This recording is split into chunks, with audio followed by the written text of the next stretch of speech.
It is Black Friday, so get your wallets out and start your cyber shopping or visit your friendly local game store and take advantage of the sales. All the local businesses obviously need your support with everything that is happening in the world, and it is also 9:36. This is the 27th day of November. I am your grumpy guide to all things gaming, the OGGM, with another OGGM news adventure. Yes, there is more news coming on the tailwinds of the release of Tasha's book of hideously everything splatness.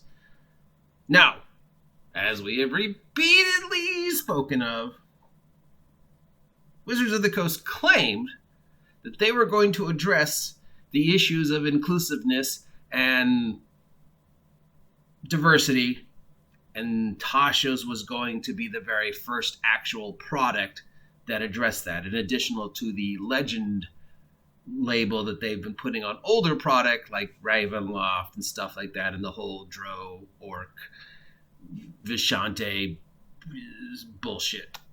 So, as we have said previously, one of the huge keynotes, sticking points of the release of Tasha was how Wizards of the Coast was going to address these issues, and going forward was going to address these issues. And they had hemmed and hawed and hinted about how they were going to address it through the background section, through changing the racial attributes section, from changing the race. We perceive things like elves, and changing things from like the term race to things like heritages and ancestry and stuff like that. So that was the big flagpole waving thing that got plenty of people upset on either side. Well, Tasha's came out just in time for Black Friday sales. Please go to your local friendly game store and purchase it there. And apparently people are upset. Apparently they feel that Tasha's and Wizards of the Coast did not address the issues as well as they claimed.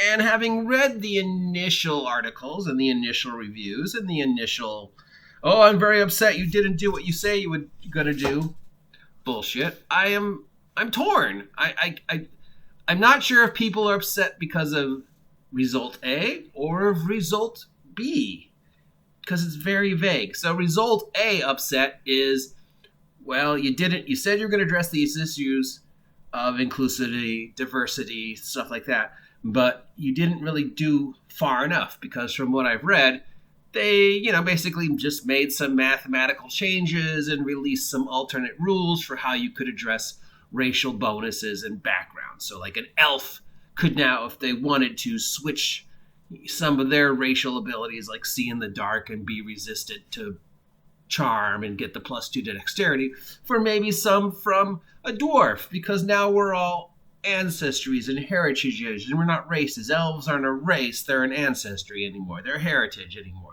You're vaguely related to elves now, they're in your ancestry, so you could take some of the elf abilities, but you also have some dwarf in your bloodline, so maybe you could take some dwarf. And that is how, well, they're going to address racism and inclusivity and diversity. At least, that's what they said they were going to do. And people feel that, well, maybe you didn't go far enough by just changing some mathematical stuff. But we really were expecting more, how you ways to take these ideas and play them out in this role-playing world that is Dungeons and Dragons. Maybe, we wanted more inclusivity, more diversity, more abilities to build the specific, I want to be a purple, half rabbit, half elf, half dwarf, half bulldozer character who's, non-binary. Maybe that is why people are upset that they didn't address the issues as well as they would like. On the other hand, maybe people are upset because it's not as broken as they thought it was going to be. Because the way it read out, it was like, well, I'm going to be able to build a lot of weird shit because I can just sort of GURPSify the basics building blocks of D&D and just with the build a fucking, take as many bonuses and minuses and backgrounds and little pieces to just totally break the system and build, the tiefling warlock that can cast 3d8 healing around, take 2 attacks, have a shadow blade, also get the resistances of being an elf and the resistances of being a dwarf, all at first level. And it didn't take that far enough. But people are upset. Already, the product hasn't even been on the shelves a week.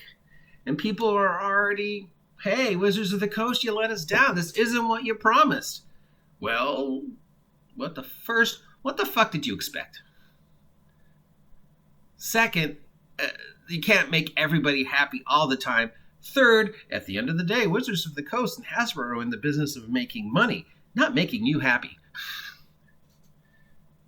So, are you upset because Wizards of the Coast through Tasha, which was, to them, just as they repeatedly said all year, the beginning of how they were going to address these issues going forward? It was going to be the first book, plus with 6th edition coming out in a year or 2 years. How much do you think they're going to change 5th if 6 is just out there orbiting and just getting closer every day? They didn't say we were going to address it all totally 100% in this book. They said this book was going to be the beginning of how we address these issues. Going forward, this is sort of the premiere, the introduction, the first step in the path we're going to take, because unless you count that legendary bullshit that they, stamped on Oriental Adventures, but, okay. But, this is what they said. And they said, this is what we're going to do. We're going to alter backgrounds. We're going to alter racial bonuses. We're going to alter the idea of race to be more like inclusive and like ancestries backgrounds. We're going to basically copy and paste what Dark Guy and Teeny D6 and Pathfinder's already done. Pathfinder 2nd Edition is already done by just, so that's what they said they were going to do. And it sounds like that's what they did. They baby stepped. They made the introduction. They made some changes to how we approach those steps. But people are upset that they either didn't go far enough with that step, or people upset because the steps don't allow them to be as broken as they thought it was going to be. So either way, if you want to play a game that allows you to make the most broken character you min-max possibly can, don't play D&D. And if you want to play a role-playing game that is way inclusive and allows you to address all the issues of diversity and inclusiveness that you think you need to address through the role-playing game, don't play D&D. It's not going to do either. There are games out there that do both much better than Dungeons & Dragons 5th edition does. Once again, we come back to that. Stop expecting 5th edition Dungeons & Dragons to be anything other than it is. It's 5th edition Dungeons & Dragons. It's never going to be anything but 5th edition Dungeons & Dragons. Wizards of the Coast and Hasbro's idea of using this product line to address these issues, good. The way they went about it, bad. And apparently you guys aren't satisfied after they did this, and after they basically told you, this is what we're going to do. For the past year, we've been telling you, this is what we're going to do. This is how we're going to do it. This is just the first step. If you're expecting a miracle, this ain't it. This is just the first step of the steps we're going to take to address these issues that are upsetting you, while still trying to make as much money as we fucking can in this economy. Because at the end of the day, we have employees to pay, and stockholders to pay, and CEOs to pay. So, really, what did you expect? So, you're either upset because it wasn't diverse and inclusive enough, or you're upset because it didn't allow you to make the broken character as you want, but you're upset because you expected some fucking second coming of Jesus Christ, Matt Mercer, D&D to suddenly just explode in your face and do everything you think D&D is going to do no matter what it is. But face it, it's never going to do that. It's only ever going to be D&D. So for the love of fucking sake, all the Matt Bromans in the world, you need to stop expecting it to be doing something other than Dungeons & Dragons, because that's all it's ever going to be. If you want a super inclusive game, take a look at Monster Hearts, or the old White Wolf vampire shit, or any of the games being put out by creators who actually are Lgbqt, as opposed to Wizards of the Coast. Because there's a ton of small press role-playing games out there that are being made by Lgbqt publishers and writers and creators. In fact, there's a whole Humble Bumble right now up on the Pride website of nothing but games and zines designed by people who want to address inclusivity and diversity using other systems besides Dungeons and Dragons, because Dungeons and Dragons can't do it.